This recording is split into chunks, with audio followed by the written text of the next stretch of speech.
this now. We're in real life. Hello. Please use the hands up mechanism to indicate if you'd like to ask a question in the various sections. I'll make it clear when we're in the embargo section. Let's try and get through this. But again, apologies, we can't go to everyone. Vinny, you're going to kick us off though, as usual. And then we go to Mandy from PLP. And then by the looks of it, James Mountford from BBC Merseyside. Okay. Yes, Vinny. Yeah. Hi, Jurgen. I know you're still to have your meeting with the Premier League, which could obviously impact on this. But in all likelihood, what are you going to say to your players with regards to toning down goal celebrations to maintain social distance?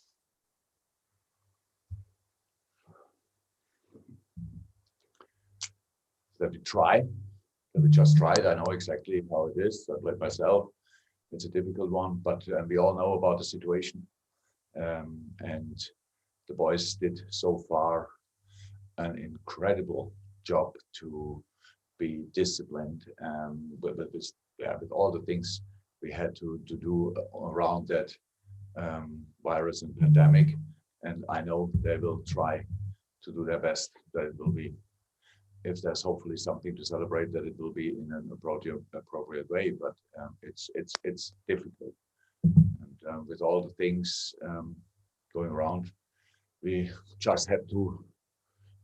Yeah, it's like others said before. It's instinct. So it's really difficult. And if you, when you run alone towards a goal, and so have the opportunity to score, and in the next situation you have to think about what you do then. That's just, it's a proper challenge, honestly. And football is an emotional game and all these things.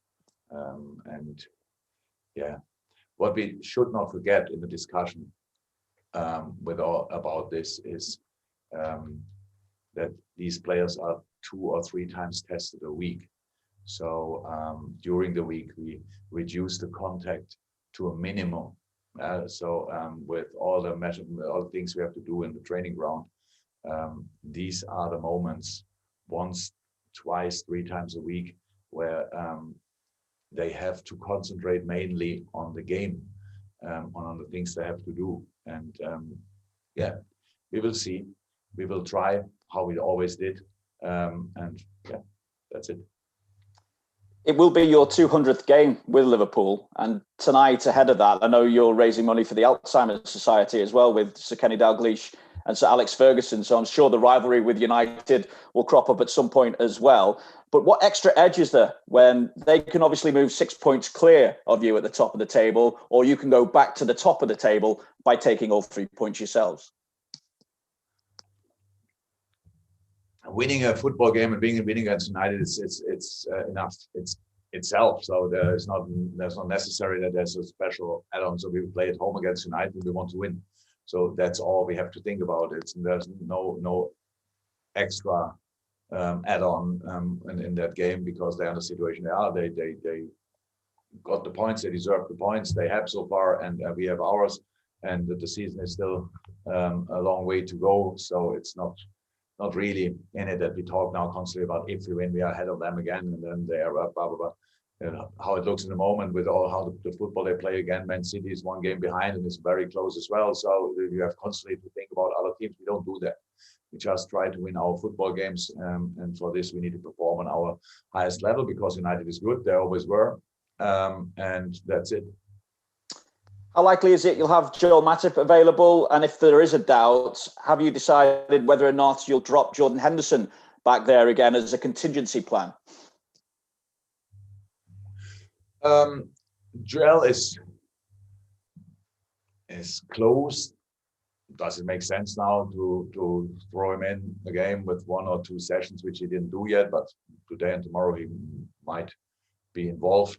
To bring him, I don't know. We have to see how we have to decide it then. You have to look at him, how he will train and how he looks in training, these kind of things. But we have still different solutions, and Handel is for us very important in midfield as well. So yeah, we just have to see. But it's not decided yet. Why should I?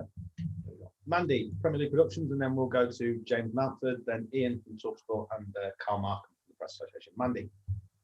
Hi, Jurgen. I just wondered how impressed you've been with the work that Marcus Rashford has done in recent months and still continues to do. I think I said it before. It's absolutely exceptional what Marcus is doing there. He's rightly so. Really got some reward for that, like some honors. I don't know exactly what he all got, but it's absolutely right. It's a little bit, and I know Marcus sees it the same. A little bit of shame that he has to do the work. That it's not understanding that these kind of things happen, but he did it because he saw the issue, because he had the same situation when he was a kid. So, and it's just great when you see somebody never forgetting his roots, and it's exceptional thing to do. On the pitch, Bruno Fernandes has had a huge impact on Manchester United. From afar, do you think that he's been the biggest thing to change the way they've played in recent months? He's an outstanding player. We played before he joined United. We played against Sporting in USA on a tour, and in that game already you could see, wow. And obviously everybody knew him, but in that game, the first time I played against, my team played against a team who was involved, you could really see he's a difference maker, and that's what he shows now. And it's settled. He's a very influential player for United, obviously involved in a lot of things. I know people talk mostly about the goal involvements, which is very important stuff, but he's a link up in a lot of other situations as well. Don't know him well enough to really can judge that, but he seems to be a leader as well. So yeah, good signing, unfortunately, for United. Thank you. James Mountford from BBC, and then we'll go to Ian from TalkSport. James. Hi, Jurgen. Good afternoon. It's already been mentioned it's going to be your 200th league game for Liverpool tomorrow. It'll be your 100th league game at Anfield. Of 99 so far, you've only lost 4. Just how proud are you of that incredible record? Not at all, because I never thought about it, and I cannot get now proud in that second. So it looks like an okay record. But who cares about this record if we don't win the next one? So that's our life, and that's how I see it. So I'm not in for a second in the past. So far so good. We have to carry on. We have to get better, and that's all what we try. It feels like I had much more games. It's only 200, but it's a good number as well. And so yeah, all okay, but nothing to really think about. Just on the injury front, in addition to Joel Matip, Naby Keita, how ready is he for the game, please? No, Naby's not ready for involvement. Not a big thing, but it's a little bit like with other players in the past, like when they came back from injuries, and then they because of the amount of games, because of the situation in the squad, they had to play. Then a little injury happened again. So now we had just to put in the break and say, come, now we have really, let's settle it properly. In a moment, we have alternatives in midfield, and so we really try to give him all the time he needs to get 100% fit, and that's the situation. So no, he's not in contention for Sunday. Thank you, James. Ian from TalkSport. Can I just go back to the goal celebrations, the social distancing, and the protocols? I mean, in your opinion, how close are we, if players don't get this right, to maybe losing watching football and having the mental health that the football brings? Well, it's a difficult question to answer, only because of you all make the wrong things of it. Whatever I say, you make big stories of it, and it's like nobody uses. And I understand it completely, but in this moment, nobody uses really common sense anymore. So if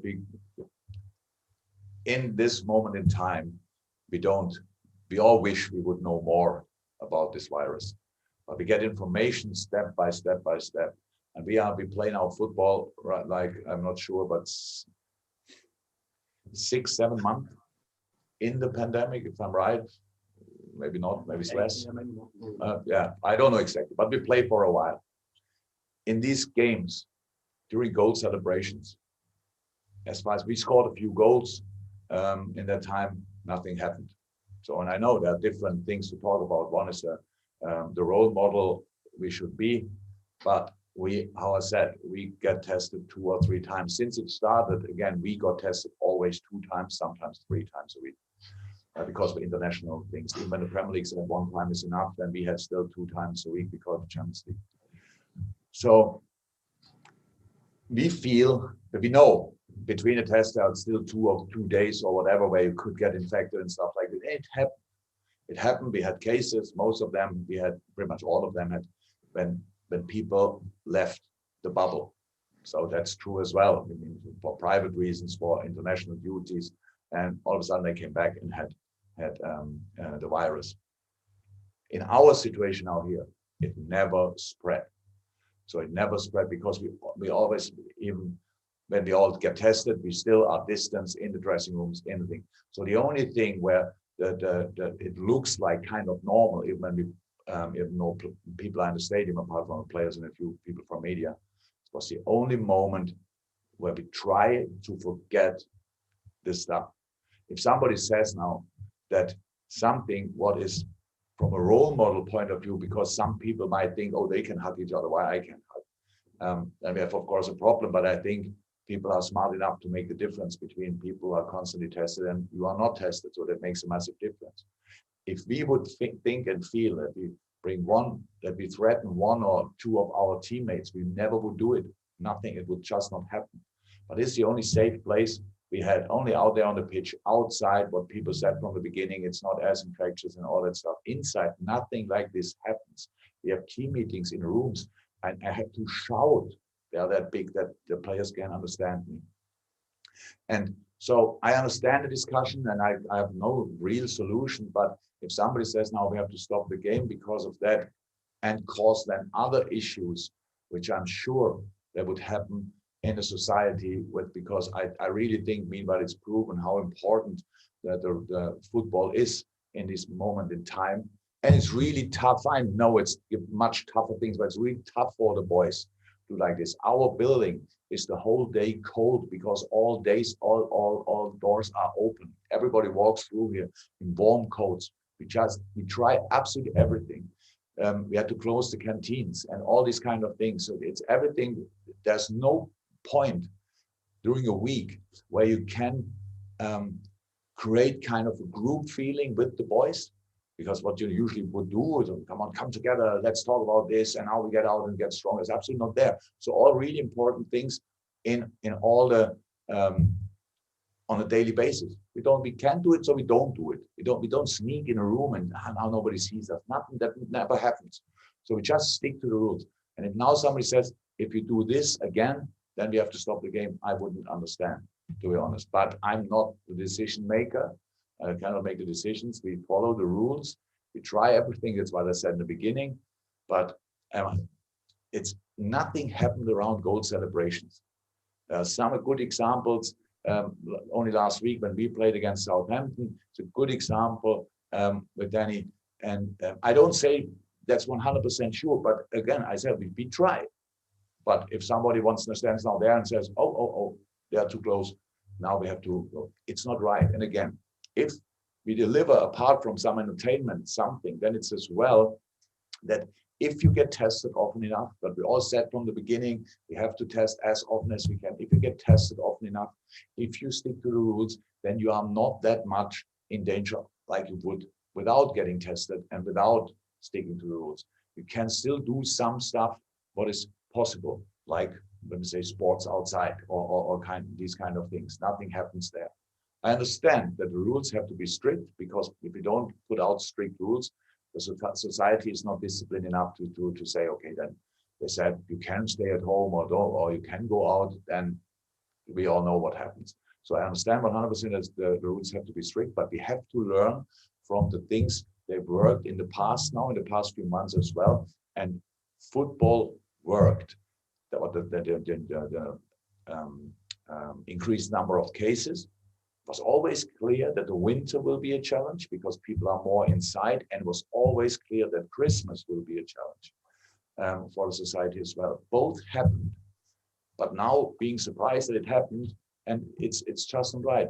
I know people work tirelessly on solutions, and I don't have them. But what I have is experience in some situation during a week what works and what doesn't work. That doesn't work for the whole outside world, but in a football environment, most of these things happen. And that's all really I can say about that. Thank you, Ian. And we'll finish the open section with Carl from Press Association. Sorry, we can get to everyone who's got their hands up, and then we will go to the embargo section. Carl. Hi, Jurgen. Hi, Carl. Hi.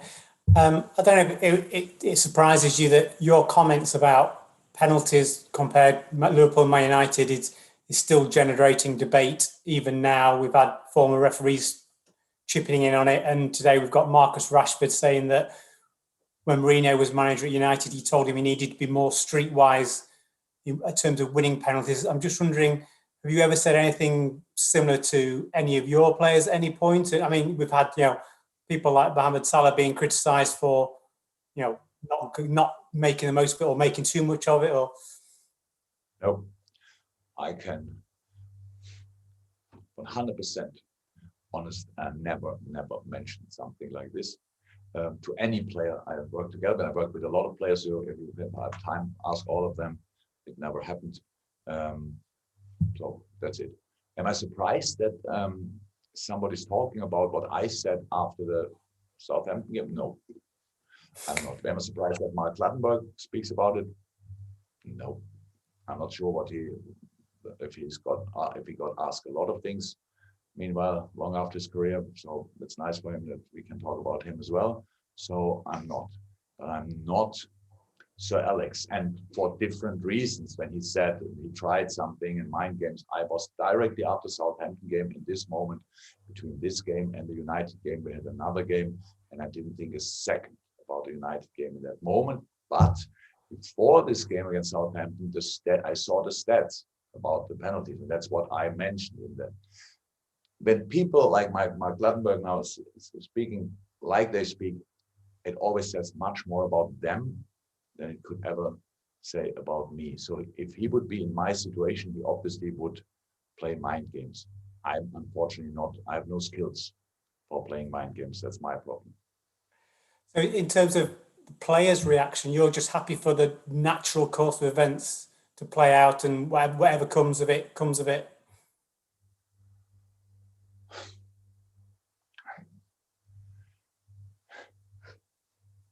Because we've seen how long do we play now behind closed doors in a pandemic? How long do we play? How long is that? It's from June. 5 months. So and now we come up with this. I know there's a new strain of the virus, and the numbers went up, which was. I think Carl's talking about. No, sorry. Right. Yeah, what I was saying was, you're happy for the natural course of events in terms of the action of play, in terms of penalties, just to take their course, because we've had cases in the past where Mo's been fouled or appears to have been fouled and not gone down and not got a penalty. So I'm just wondering, you're happy for that just to play out as it does, without telling players they need to make sure they get a penalty. We just didn't speak about it. So there were two situations, I think, in the last two games. Sadio Mane had a foul situation, which is a penalty for me, but it's not important because I cannot whistle, but I have to say my opinion. There was the handball. There was another situation where Sadio didn't go down. And now that's why I said, when people still say he's a diver or whatever, it's just not right. The game before against Newcastle, I think it was against Newcastle, we had pictures where the goalie sit on the ground and has both arms around Sadio Mane's legs. So he didn't go down. He tries to score the goal. So I didn't tell him, why didn't you go down? We didn't speak about it. Sadio knows that if Sadio gets fouled, he goes down. So, and that's how it is. And if not, then not, obviously. And that's the situation. So yes, it's natural. And it's not about that. It's not the player who should make the decision, will that be a penalty or not? It's the ref who should make the decision. And after the Southampton game, when you saw the next day, pretty much the only thing I really read, just to try to understand how people who are living on another planet, obviously like me, how they see it, the situation, and then was the handball was no handball, and the Sadio Mane thing. So I think his name is Mr. Dermot also, the ref watch, And then he said that was no handball, and the other thing was not a penalty as well. And you think, okay, obviously I'm wrong, and they are always right. So it's just a situation. I don't want penalties where are no penalties. If there are no penalties, I don't want. But if there's a penalty, it would be nice if they whistle it because it's part of the game. That's all. Fantastic. Okay, we'll go to the first embargo section. So everything